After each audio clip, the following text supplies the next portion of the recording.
Shamaa kam nagaa jirtu ani Yobsaan Dureetii. Yobsaan miidiyaa YouTube channel like, share, subscribe gochuun dagatina. Egaa akkuma yeroo kaanii barnoota sirnaa gadaa kutaa arfaffaa boqonnaa kudha arfaffaa gogsii fardaa kan jedhu kan waliin ilaallu ta'a. Yobsaan miidiyaa YouTube channel like, share, subscribe gochuun dagatina. Egaa sirna gadaa keessatti taphoonni cimina qaamaa fi qalbiif taphatamu hedduutu jiraatu. Isaan keessaa immoo gogsiin fardaa isa tokkodha. Gogsiin fardaa tapha aadaa Oromoo sochii qaamaatiin raawwatu keessaa inni tokko gogsii fardaati jechuudha. Taphni kunis immoo guyyaa kabaja ayyaanotaa dirree irratti taphatama. Gogsiin yeroo baay'ee fulbaanaa kaasee hanga eebila jidduutti kan inni taphatamu yookiin kan inni gogsiin sirni isaa gaggeeffamu jechuudha. Yeroo sirna gogsii gaggeeffamu kanas immoo wantoonni raawwatamanii wantoota hin barbaachisne wantoota barbaachisan keessatti ni hammata jechuudha. Innis immoo yeroo lafti gogee jedhu kan inni gogsiin kunis immoo kan inni gogsiifamu dhoqqaa'uuf mijataa hin taane keessatti hin gogsiifamu lafa gogaa irrattidha. Kunoo namoonni kun yeroo isaan itti farda gogsiisanidha. Innis immoo fulbaanaa kaasee haga eebilaa ji'a jiru keessatti yeroo itti gara dirree bal'aatti ba'anii gamaaf gama yeroo namoonni isaan daawwatanii gogsii raawwatanidha. Wal darboon illee ni jiraachuu irratti jechuudha. Inni biraan gogsiin adeemsaaf seera ittiin taphatamu kan mataa isaa illee ni qabaata. Adeemsa gogsii keessaa inni tokko farda qopheeffachuudha. Gogsii fardii yookiin immoo collee kophaatti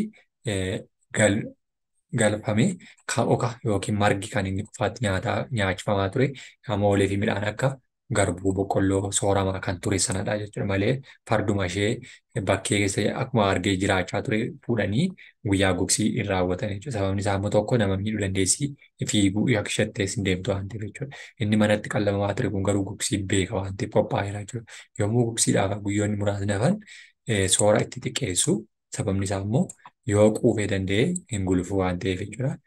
Akkasumallee waan amanamuuf jedhamee waan amanamuuf akkasuma akka hin furdanneef yoo furdate illee gulufuu baay'ee hin danda'u waan ta'eef jechuudha. Innis immoo gogsii kana inni shaakalsiisuuni guyyaa gogsii ga'u dhagna dhiqanii eegee dhaaddoo dhahanii qopheessuuf jechuudha. Abbaan fardaa guyyaa gogsiin ofiisaa farda isaa fooyyee yookiin faayee hiriyoota isaa waliin taphachaa gara dirree gogsii deema. Yeroo kanas immoo harka mirgaatti ulee gogsii irratti ittiin darbatu qabata jechuudha. Uleen gogsii kunis immoo abbootiin fardaa waliin taphatan qabatan kunis dheerinaa fi furdinaan wal fakkaataadha wal qixxeeras jechuudha. Harka bitaatti ammoo gaachana darbannaa ofirraa ittiin qolatu yookiin ittiin ittisu illee ni qabata jechuudha. Kanaaf kana wantoota kana guuteetu seera isaatti fiixa. Seera gogsii keessaa inni duraa seera ari'aa fi ari'amaati jechuudha. Gareen tokko ni ari'ama, gareen tokko immoo hin ari'aa jechuudha. Gareen tokko yeroo ari'u gareen tokko immoo gaachanaatiin maal gochaa deema jechuudha ofirraa qolachaa deemaa jechuudha. Kanaaf gareen lama gamaaf gamoo goraniitu kan isaanii wal gogsiisanii jechuudha. Kanaaf seera isaa keessatti gaanni jalqabaa seera ari'uu fi ari'aa fi ari'atama. Ari'aa fi ari'atamaan immoo bakka tokkotti maqaa garee waliif moggaasuun garee leencaa, garee qeerransaa jedhaniitu maal godhu jechuudha. Ittiin kan isaanii wal gogsiisanidha jechuudha. Kana jechuun immoo wal waamuu seera ari'aatiin dirree gogsii seenanii eegaluudhaaf jalqabaa nama fuuldura dhiyeessitu ari'aa jechuudha. Kana jechuun sababni isaa immoo nama waraanuu fi dura gulufee waraanamu adda baasuuf jechuudha. Isa tokkotti darbatama inni tokko immoo ofirraa qolachaa isa deemudha. Haala kanaan namni dhiyeessu ari'aa jedhee farda dhaatee fuulduratti bahaa jechuudha. Seera ari'amaatiin immoo namni ari'u ammoo beenuu jechuun quba yookiin duuba qajeela jechuudha. Yeroo gara xumuraa iddoo waraansi itti raawwatamu gahu immoo ari'aan yoo waraanamu maal barbaade garagalii yookiin gaachana kee jechuu qaba jechuudha. Kanas otoo hin jedhiin waraanuun dhorkaadha jechuudha. Waraanamuu maaliif dursee namichi ari'aan yoo waraanamu barbaade yookiin yoo ari'amu barbaade garagalii yookiin gaachana kee jechuudhaan kan inni ajajudha jechuudha. Namni fuulduraa gulufuus immoo walakkaa dirree erga ga'een boodarraa maal godha jechuudha. Deddeebiidhaan ofirra ilaalaa qophaa'a. Kunis namoota isa ari'an keessaa darbannaa isa kamtu cimaa akka ta'e adda baafachuu isa gargaara jechuudha. Kanaatiin darboo kana keessatti gahee isaa baata. Kun gamaaf gamana isa kana darbataa jiru. Eera kun akkaataa kanatti ilaalataa fiigaa jechuudha. Seerri gugsii inni biraan immoo namni waraanuu barbaade yoo jiraate garagalii yookiin immoo gaachana kee jedheetu yeroo darbannaan isaaf mijate harka isaa ulee waraansaa ittiin qabatee oliif gadi qabuun mirmirsaa jechuudha. Akka seera gugsiitti immoo morma oliif jilbaa gaditti waraanuun dhorkaadha jechuudha. Mormaa ol jechuun mataa naannoo mataa jechuudha. Naannoo sana haala ittiin namni lubbuu darbuu danda'u waan gatuuf jechuudha. Kanaaf gara mataa fi lukaa gadi yookiin immoo naannoo qaama hormaataa keessa naannoo sana illee darbatee waraanuu kan dandeenye seerri waraansaa kun tumataa jechuudha. Inni kana jechuun egaa naannoo mormaa olii fi jilba gaditti waraanuun dhorkaadha. Akkuma garagalii jechuun dirqama ta'e ilaalanii darbachuun dirqamadha jechuudha. Namni ari'uu yoo fardi isaa cimaa ta'ee dhaqqabee ulee gaachana tuqee harka itti kennaa jechuudha yookiin immoo lafatti darbata. Gochi kun immoo aboottee jedhameetu beekamaa jechuudha. Abootteen darbannaa inni harkarraa gateeraa jedhameetu kan beekamaa jechuudha. Abbaan fardaa kunis immoo injifannoo boonsaa galmeessuu isaatiin boona yookiin immoo erga harkaa gatee ulee isaa jechuudha mo'eeraa jechuudha. Kanaatiin darboo kana raawwatu yookiin immoo sirna gugsii kana raawwatu jechuudha. Inni kan biraan Yoobsan Miidiyaa YouTube chaanel laayik, sheer, sabskiraayib gochuu hin dagatinaa. Boqonnaan 15ffaan immoo faaruu abbaa fardaati. Faaruun abbaa fardaa immoo boqonnaan 15 kana keessatti Oromoon jaalalaa fi dinqisiifannaa abbaa fardaaf qabu karaalee ittiin ibsu keessaa inni tokko faaruudha jechuudha. Faarsuu ittiin kan inni beeksisu jechuudha. Faaruun kunis immoo faaruu yeroo gugsii abbaa fardaa ittiin jajanii fi dinqisiifannaa isaaf qaban ittiin ibsatan kan sagalee yookiin immoo faaruu kana dhageessanidha jechuudha. Kanaatiin sirni kun maal ta'a gaggeeffamaa jechuudha. Yeroo isaan isa faarsanii yeroo warreen fardeen isaanii yaabbatanii faarsaadhaaf ka'anidha jechuudha. Faarsaan kun immoo maal jedhama? Akka sirna gadaa keessatti emmoolee abbaa fardaa jedhaniitu isa faarsaa deemu jechuudha. Emmoolee abbaa fardaa garaan maal si kajeeliree birraan bari'ee abbaa fardaa garaan maal si kajeelireedhaan jechuudha. Emmoolee haadha waatii, emmoolee haadha waatii, emmoolee daalluu gaarree, emmoolee daalluu gaarree abbaa fardaa yaa faarsan maarree jechuutiin abbaa fardaa kana faarsaa jechuudha. Birraan bari'ee abbaa fardaa garaan maal si kajeele jechuun barana gulufsiistaare gogsiin galtaan dorgomtaan isa jedhu jechuudha. Qotiin maalii? Qotiin maalii? Yoo qotaan gichaa buqisaniiti malee. Loliin maalii? Yoo lolan shimalaan kuffisaniiti malee. Shimalaan darbannaa sana keessatti yoo gaachana isaa harkaa gatanii lola cimaa yookiin immoo darbannoo abbaan fardaa cimaadha jedhama. Farda isaarra utuu gulufsiisaa jiru gaachana harkaa yoo gatee mo'atanii jechuudha waraanee darbatee jechuudha. Biyyoo diigee fardi biyyoo diigee abbaan fardaa dhufee jennaan seessaan labee fiigee takkaan haaraa haarsaa furri haa gubatu takkaan dhiira faarsaa seenaa naa mul'atu jedhetu abbaa sana faarsaa deemaa jechuudha. Emmoolee abbaa fardaa migirri saree migirri saaree maasaa balleeche moo emmoolee leellisa garaan maal si kajeelchise emmoolee abbaa fardaa migirri saaree maasaa balleeche moo suuqqannaan baallii guchiitii lafa qonneen mataa lafa qonneen mataa bultiitii farda bituun mataa gogsiitii farda bituun mataa gogsiitii isa collee yookiin immoo ishee cimtuu taate bituudha. Gaachana abbaa fardaa lafoon hin qabatu tapha gaafa dhiiraa gadheen hin taphatu gadhaniitu itti faarsa jechuudha.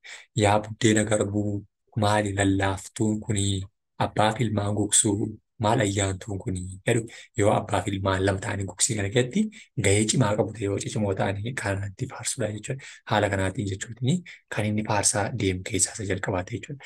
Inni boqonnaa 16ffaa ammas Yoobsan Miidiyaa YouTube chaanel laayik, sheer, sabskiraayib gochuu hin dagatinaa. Boqonnaa 16ffaan immoo jifuu jedha. Jifuu jechuun immoo sirna yookiin immoo safuu sirna gadaa tokko keessatti jifuudha wanti jedhamu yookiin immoo wantoota lagatamuu qaban jifuu jedhamanii beekamu. Akka ilaallu Oromoon caasaa ijaarsa hawaasaa gulantaalee gadaa keessatti duudhaa wantoota waliin qooddatu qaba. Duudhaan waan qaban yookiin immoo qopheeffatan waliin qooduu kun immoo maal jedhama? Jifuu jedhama. Jifuu wantoonni Oromoon waliif jifuu bifa lamaa qabaata. Isaanis haala waan qophaa'e itti waliif qoodanii fi waan qophaa'e waliin hirmaatanii nyaatanii jechuudha. Inni kun jifuu jedhama jechuudha. Akka fakkeenyaatti yeroo ayyaanni ga'e ollaa fi naannoo waamanii yeroo cidhaa yeroo gaddaa hawaasa naannoo wajjin hirmaatan inni sun maal jedhama? Jifuu jedhama jechuudha. Sirna gadaa Oromoo keessatti jechuudha. Jifuun kan waliin hirmaatan. Haalli waan qabaniif qopheeffatan waliin qooddachuun dhandhama jedhama. Dhandhama jechuun kan qaban qopheeffatan waliin qooddachuu dhandhama. Yookiin immoo wal qammasiisuu isa jedhu jechuudha afaan biraatiin.